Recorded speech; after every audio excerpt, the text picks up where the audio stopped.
Só que, Mauro César Pereira, você já deixou claro que o Bruno Henrique, hoje, na sua opinião, já é muito maior do que o Gabigol.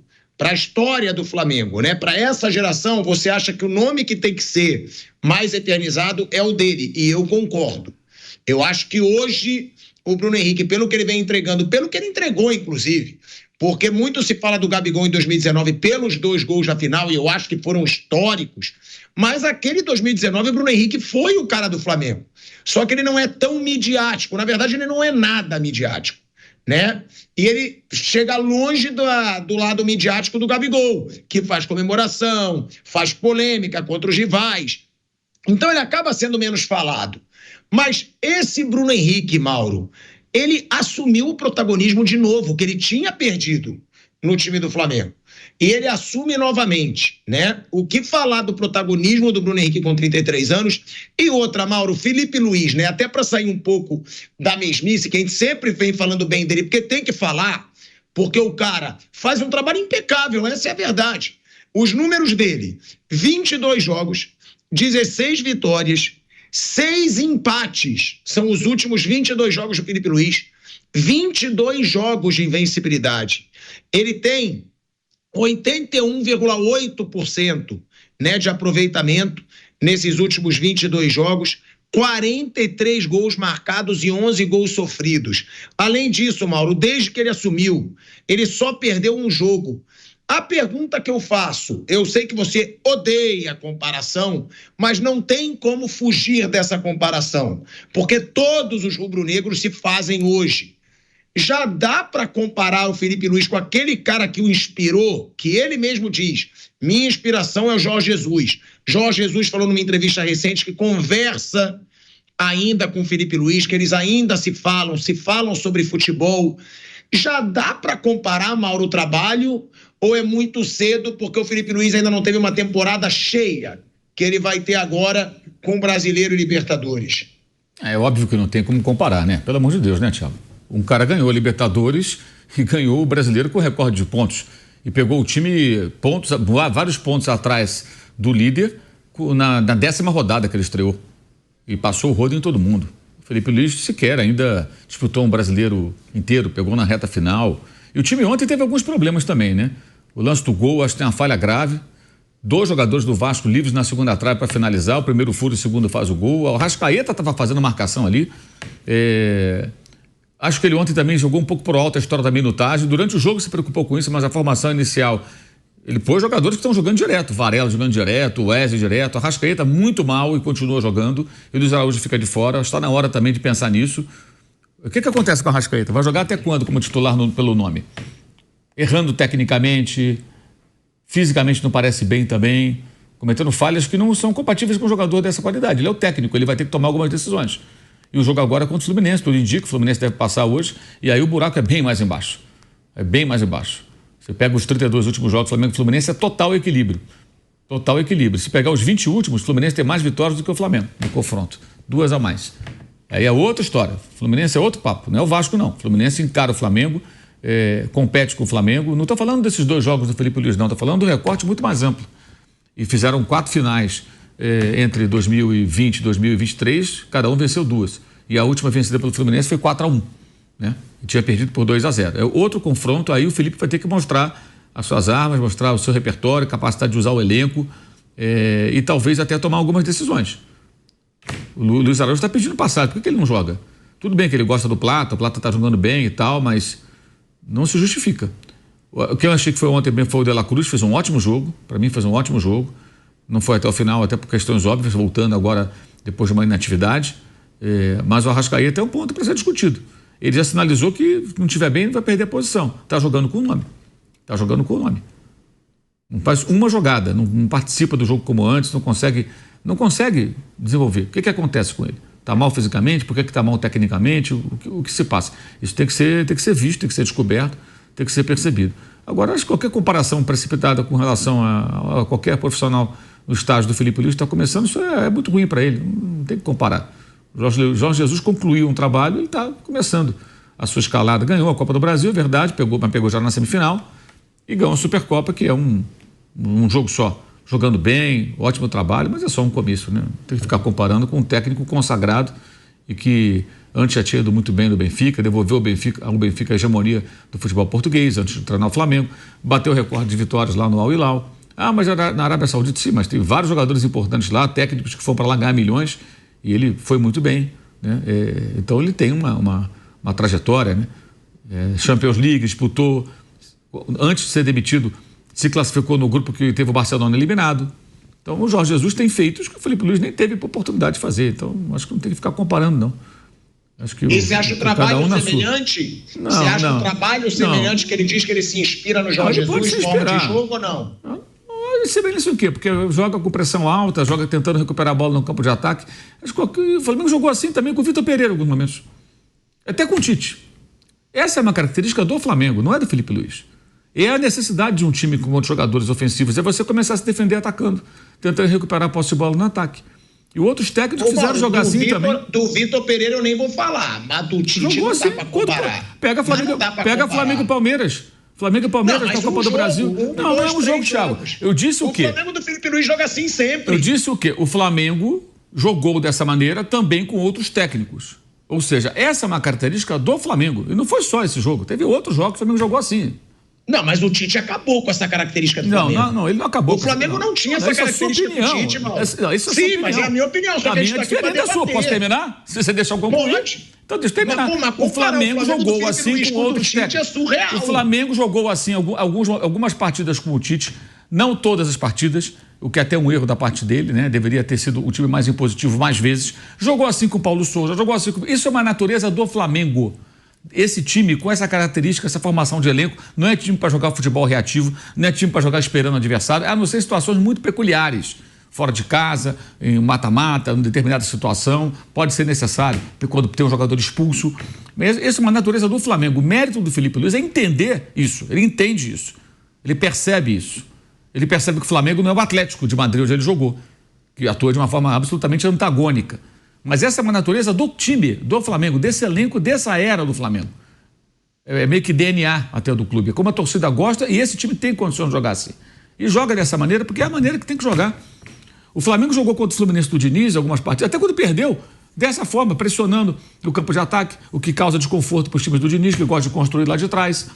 Então, acho que assim, ele não está inventando a roda. Ele faz um trabalho muito bom, mas a gente não pode também começar a achar que ele não está inventando a roda. Ele está fazendo o que tem que fazer mesmo.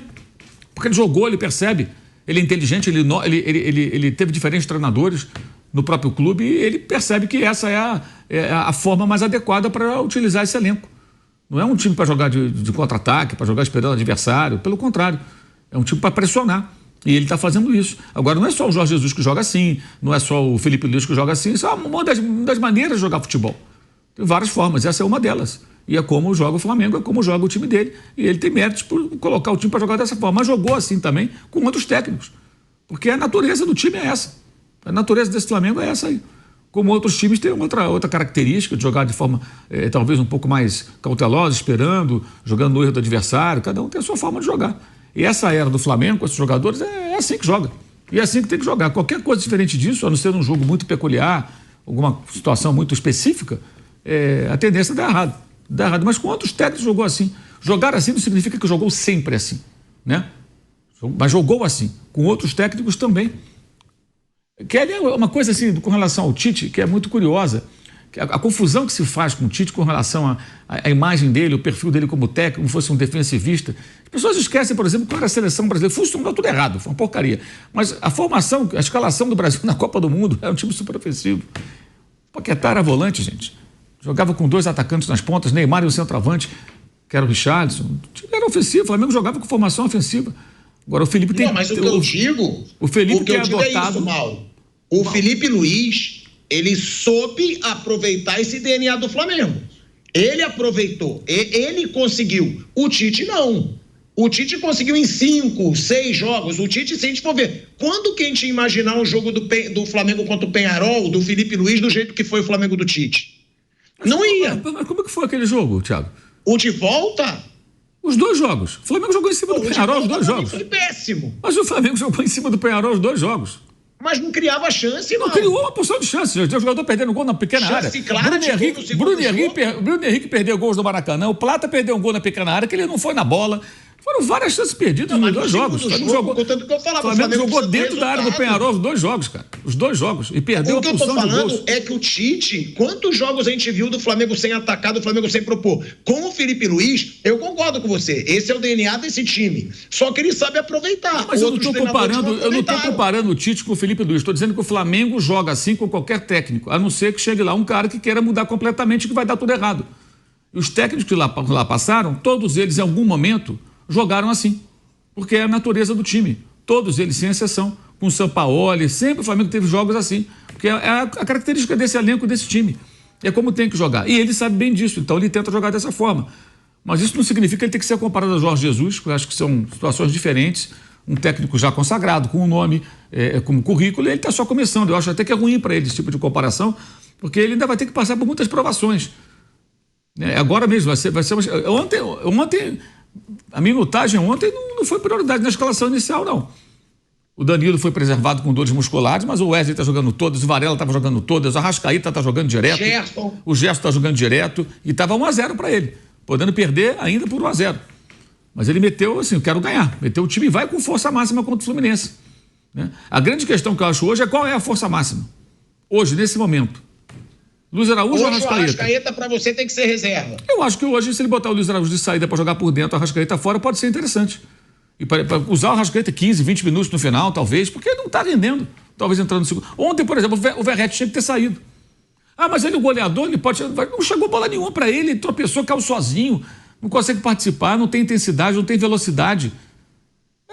Tudo bem, é um ótimo atacante para finalizar, mas ele briga um pouco com a bola. E na proposta do Vasco ontem, era para ter saído. Felipe Coutinho não consegue, cara, não tem intensidade.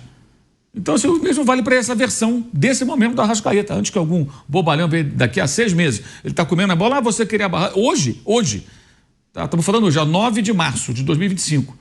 A bola que está jogando a Arrascaíta não justifica que ele tenha lugar cativo no time, com outros jogadores pedindo passagem. É o caso do Luiz Araújo, pode jogar por dentro, pode jogar pela ponta, dá várias opções. Ele pode ter o Luiz Araújo de uma ponta, o Plata na outra, o Bruno Henrique de centroavante, o Gerson jogar um pouco por dentro. Eles podem alternar, a hora o Gerson vai abrir pela direita, o Luiz Araújo pode ocupar aquele espaço, pode trabalhar pelo meio. Ele tem várias possibilidades com esse elenco. E eu acho que é necessário, sim, que se entenda o que acontece com o uruguaio. Porque a participação dele é muito, muito abaixo do que ele tem que apresentar, do que ele pode apresentar. E o que a gente vai ver agora são 2 jogadores importantes acontecendo no Fla-Flu. Tem um detalhe importante. Que é de um lado o Arrascaeta e do outro lado o Arias. O Arias jogando muito bem por dentro, inclusive, não só pelo lado. E o Arrascaeta está jogando muito menos do que ele pode jogar. Isso é uma tarefa para o técnico. Ele já deu sinal na coletiva retrasada. Foi na casa dele, conversou que pode perder a posição e realmente é para se pensar nisso. Não está aguentando, não está bem. Ontem, inclusive, era um erro na hora que levantaram a placa. Se você percebeu isso, levantaram a placa errada. Era a placa 18, De La Cruz. Levantaram lá o 10. Aí correu lá o auxiliar técnico. Não, tá errado. Tudo o próprio jogador avisou e tal. Mudaram. Quando o Arrascaeta viu o número 10, fechou a imagem em cima dele, aquela cara de cansado dele já foi se arrastando para sair do campo. Aí apareceu o 18 e ele voltou para o jogo. Quer dizer, é isso. Tá sempre cansado, tá sempre se arrastando. Caramba, quando esse cara vai ter condição de jogar? Ainda tem um empresário dele querendo fazer contrato vitalício, sei lá o quê, renovar contrato. Tem alguma coisa errada aí, isso tem que ser visto, isso é uma tarefa para o Felipe, ele tem que resolver isso aí. E se puser no banco, porque não está rendendo, banquinho para ele. Tem que entregar, meu irmão. Não pode ser essa bola só, não. Está muito abaixo. Muito abaixo. Outra coisa que tem que ser visto também é o Gerson. O Gerson não finaliza por quê? Qual o problema desse jogador? Ele ontem roubou uma bola, ficou frente a frente com o goleiro, tocou para o lado buscando o Plata, o João Vitor interceptou o passe, a bola foi muito mais para o zagueiro do Vasco. Chuta no gol, irmão. Impressionante, não chuta. Como diz meu amigo André Rocha, parece que para chutar no gol alguém tem que botar uma arma na cabeça dele, cara, senão ele não chuta pro gol. Pô, pelo amor de Deus, chuta pro gol. É impressionante, o Gerson não chuta. São tarefas que ainda têm que ser executadas pelo técnico, mudar um pouco a postura dos jogadores, finalizar mais. O Arrascaeta tem que estar em forma. Qual o problema dele? Eu não sei. É físico, é técnico? O que está acontecendo?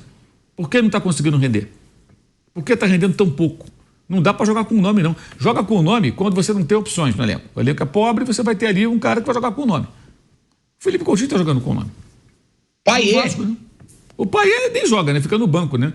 Aliás, ontem tinha Vasco caindo com raiva que apareceu uma foto dele no Sambódromo depois, não sei se era de ontem. Os caras estavam na rede social com os abelha africana, que o Vasco teria perdido, o Paier estaria no Sambódromo. Não sei se a foto era de ontem ou de outro dia de carnaval.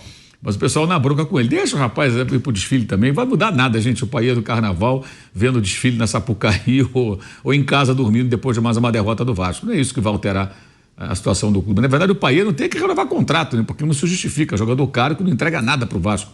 É só uma grife, né? Teve ali um lampejo num determinado momento e só. Mas eu acho que tem tarefas aí pro Felipe Luiz, tem coisas importantes para ele resolver. E agora que o bicho vai pegar, porque tem essas finais com o Fluminense, tudo indica, né? Que seja o Fluminense e depois começa o Brasileiro. E ele vai ficar sem vários jogadores agora durante a data FIFA, né? Por conta dos jogos das seleções. Então ele vai ter que treinar sem esses caras, depois reincorporá-los e aprontar o time para jogar com o Internacional, que está muito próximo de ser campeão gaúcho, é o primeiro adversário do Flamengo no Campeonato Brasileiro. Flamengo nos últimos 8 anos contra o Vasco, hein? São 32 jogos. A gente vai botar a arte aí na tela, que é bizarro esse retrospecto, né? O Flamengo nos últimos 8 anos contra o Vasco, 32 jogos, 19 vitórias do Flamengo, 11 empates, 2 vitórias do Vasco. 53 gols marcados pelo Flamengo, mais que o dobro do Vasco, com 24 gols marcados. 70,8% de aproveitamento. 15 jogos sem sofrer gols o Flamengo. É uma hegemonia surreal.